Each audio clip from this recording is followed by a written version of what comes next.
antes de começar a falar sobre Pain and Gain, eu preciso falar um pouco sobre esse título. Há um tempo atrás eu fiz um vídeo sobre como eu odeio as versões nacionais dos títulos de filmes estrangeiros. E muitas pessoas que trabalham em distribuidoras de filmes no Brasil vieram me falar que não é bem assim, que não basta simplesmente traduzir o filme, você tem que levar em consideração o público e um título que vai chamar a atenção e blá blá blá. No Brasil o filme chama-se Sem Dor, Sem Ganho, e Sem Dor, Sem Ganho é a tradução ao pé da letra de uma expressão muito usada para quem frequenta a academia, principalmente nos anos 90, que é No Pain, No Gain. Então deixa eu entender, a lógica é que você não pode traduzir um título ao pé da letra, é necessário criar uma adaptação do título para atrair o público brasileiro, mas quando é uma coisa simples como pain, gain, dor, ganho, você faz a tradução literal de uma expressão que não é a usada no filme. Então esse recado vai para você. Se a sua função é adaptar títulos de filmes internacionais para o português, ok, vamos ao filme.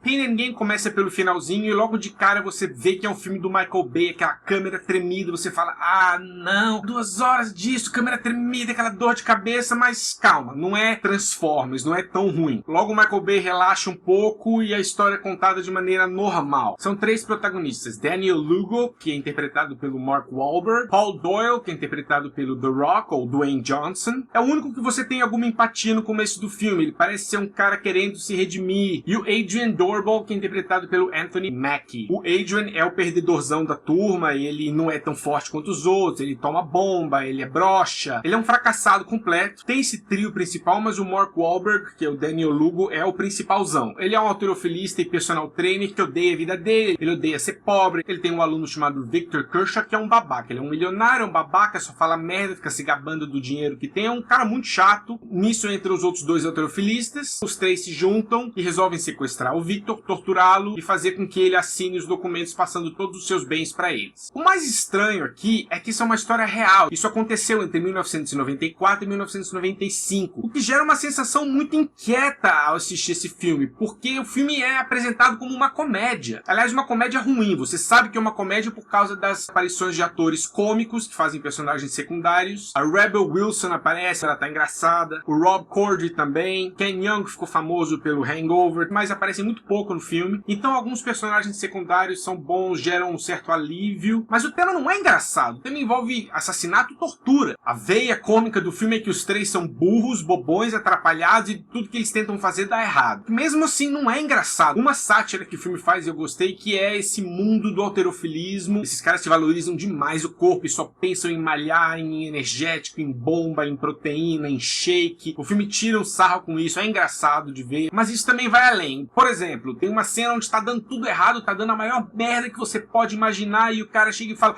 ah, eu preciso levantar uns pesos.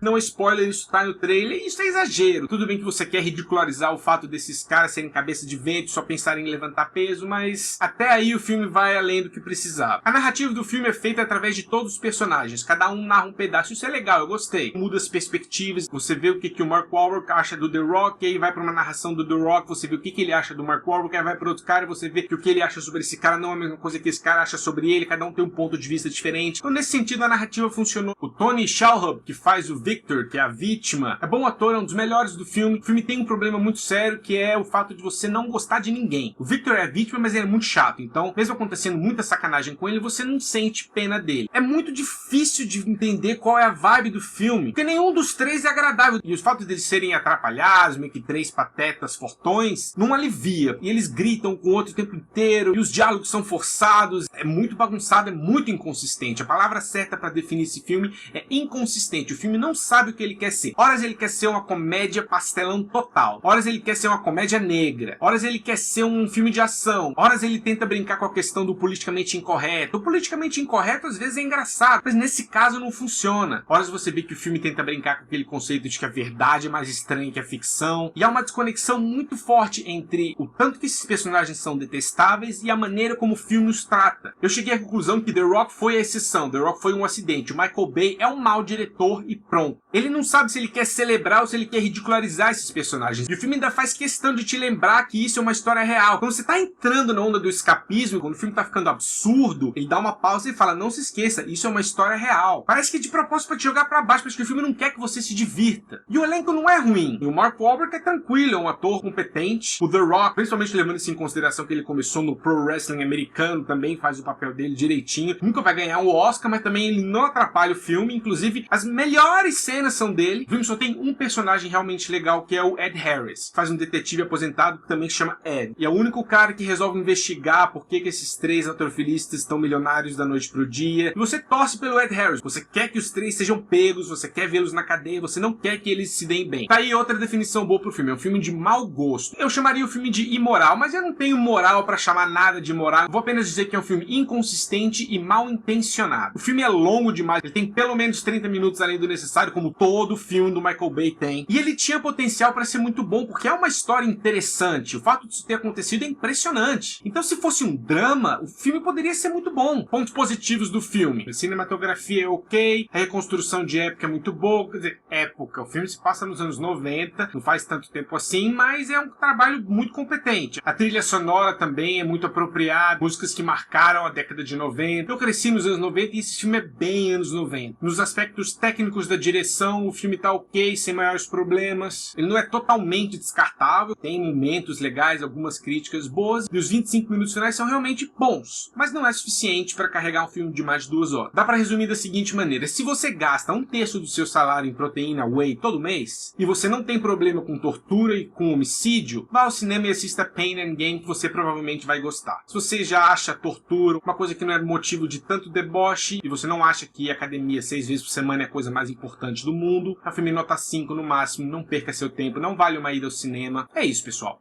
Um abraço e até a próxima.